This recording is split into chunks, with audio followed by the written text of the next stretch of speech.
Hey, how y'all doing? This is Mongo Slade, and today we're going to talk about the Alpha Academy, Chad Gable, and Otis. So, uh, this was a storyline that a lot of people maybe kind of slipped through the cracks because they really wasn't doing much to build it up, but they did a lot in this one episode. So you had a promo that they apparently posted on Instagram. This is the one thing I don't like about social media is you got people posting stuff on Instagram, you got people posting stuff on Twitter, people are doing TikTok videos. I cannot keep up with all that shit. It's impossible, okay? It is impossible for me to follow WWE or all of these wrestlers as they post random stuff on Instagram and Twitter and TikTok. I just can't do it. This is the one positive thing about wrestling dirt sheets. If they aggregate these things, I don't have to sit and try to figure out. Like I don't have an Instagram. I don't know how to use it. I don't know how it works. I don't know. I don't have TikTok either. So I really have no idea of what people are doing. But I do follow some wrestling journalists who do find these things sometimes. But this was shown on TV. But I was just miffed that they posted it on Instagram. And I was like, why are you posting it on Instagram? Like, I don't know. Is Instagram bigger than Twitter? Like, is Twitter bigger than Instagram? I don't know how that works. I don't know. Like, people are doing Facebook videos. I've seen people posting, like, you got Lana and Oscar doing TikTok videos. I'm like, what is going on? Everybody is like furthering their own story on social media, and I can't follow it because I don't know what the hell's going on. Anyway, they posted this vignette of Chad Gable and Otis. Now, I really enjoy Chad Gable because there's something about him that is pretty clearly a heel. Chad Gable is a heel.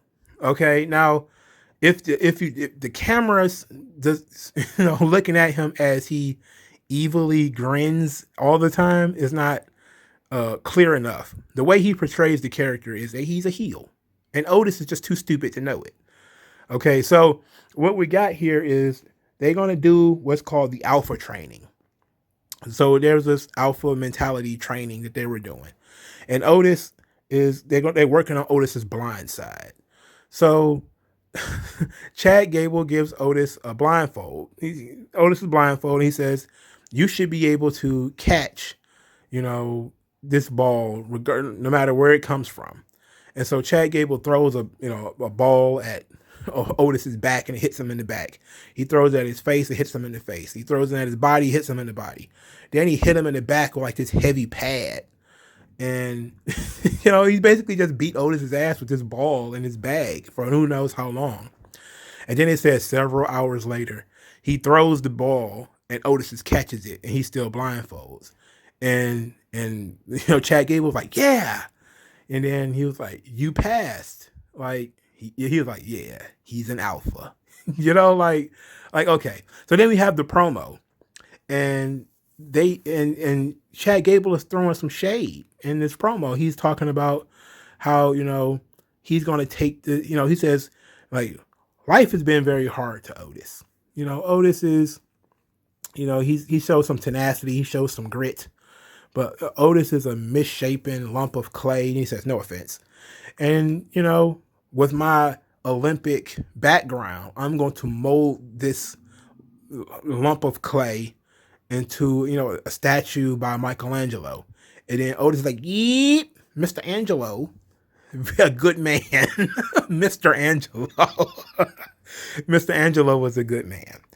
So then he starts talking about, he kind of cracks some jokes on Gable being short, even though Otis is shorter than Gable. Like, that's so weird. Like, watching them stand next to each other, Otis is actually as short, or if not shorter than Gable, but he was making short jokes. And Otis was, Gable kind of got like, hey, watch out. No, hey, I'm sensitive about my height. But they set up their relationship as being Gable is the teacher, Otis is the student. But then I found out they're a tag team, which is exactly what I didn't want. The one thing that I did not want with Chad Gable was for him to be in another tag team. There are Cesaro in this guy. They change his character, making you think, oh, they're going to do something different with this guy. Oh, nope, we're just going to put him in another tag team. Like, how many times did they do that to Cesaro? Like they'll change his theme music. You'd be like, okay, great. They're about to do something with this guy, change his entrance, his theme music, and oh, here comes another tag team partner. Now they're doing the same thing with Chad Gable. Just bro, it's like, ugh, they're Cesaro the shit out of this guy. I hate it so much. I hate it. I hate it. I hate it. But I did like this dynamic because, Otis is sort of accepting Gable as his sensei. So they have a tag team match, and their opponents are Shinsuke Nakamura and Cesaro. And so we get a promo featuring, Nakamura and Cesaro making short jokes because, why not? I was surprised Nakamura ever showed back up because I think he took a month off to go surf. But Cesaro's been there. But I think he took like a month off to go surf. Anyway, so we had this interesting this angle, where they're kind of cracking jokes on Gable's height. So then we have the tag team match. Tag team match is pretty standard. Otis does some pretty cool stuff. It looks like those PC trainings are actually working out already, even though it's only been it's probably been 1 week. But yeah, these things. So Otis is winning. He has the match won. He's about to do the caterpillar to win. And Gable's like, tag me in, tag me in, tag me in. Otis tags in Gable. Gable comes in, gets the swing from Cesaro. He just gets swung, room. And then afterwards he gets hit with the Kinshasa and gets pinned. Otis and Gable, new team. Gable is the teacher in this group, and he just got beat. And Otis just stood there and watched it, by the way.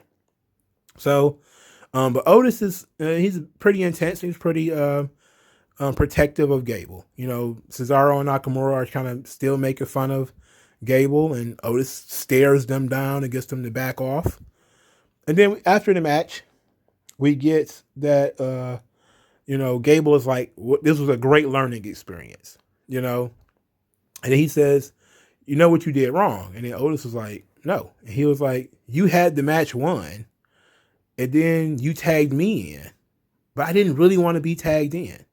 And Otis was like, what? And he was like, you'll get it. You'll understand. But you should have just focused and won the match. And then he told him to stay hydrated. Gave him a little bottle of water or whatever, a little bottle of something. And he walked off. So basically, Chad Gable lost the match. He blamed Otis because he lost. Otis had nothing to do with that. But he blamed Otis that he lost. Now, Chad Gable, when you look at it from the very first clip of them building the Alpha Academy, you started seeing that Gable is obviously a heel now. He's full of himself. He's high off his whole Olympic prowess, and he's trying to help better Otis, even though Otis is technically not a loser, and he is. But that's kind of an interesting thing there, But I actually enjoyed this. Otis is doing something new. He's doing something different. Chad Gable is still doing tag team stuff. But look, Otis is still doing tag team stuff too. Like, I don't understand why they broke up Heavy Machinery. WWE does this stuff so much, where they break up an established tag team to do oddball friendships.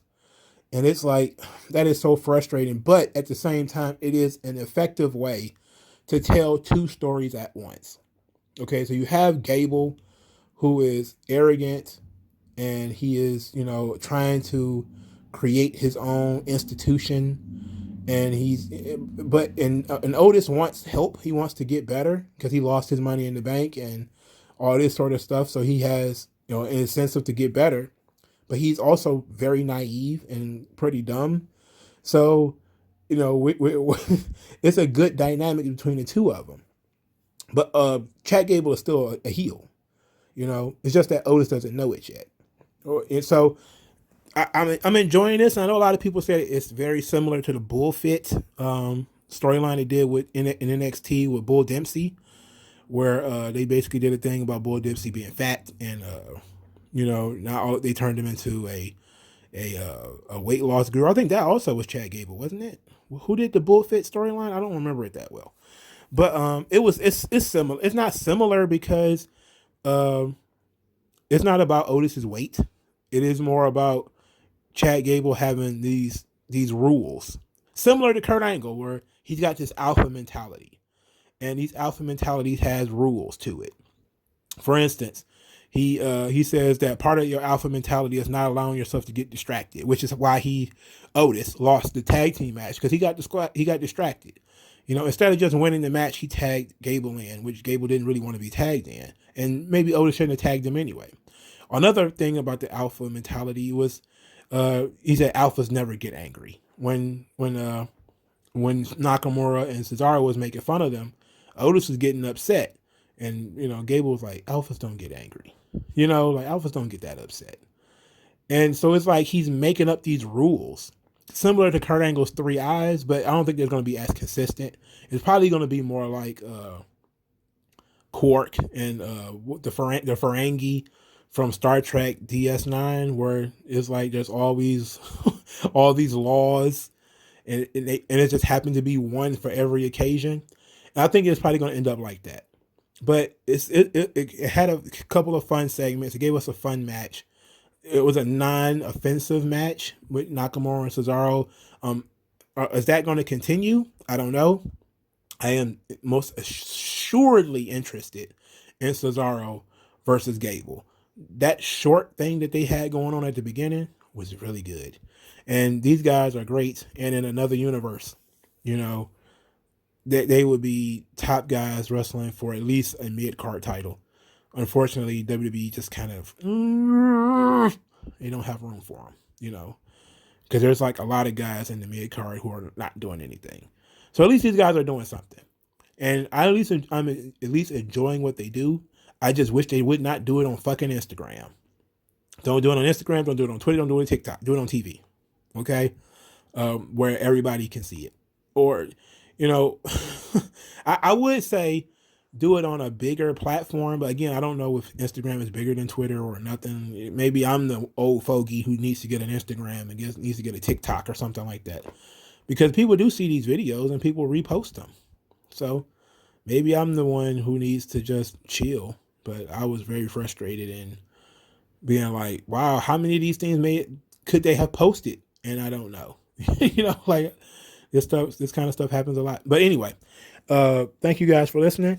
Like this video, share this video, subscribe to the channel, and I'll talk to you guys later. I can paint the dawn with the sunrise.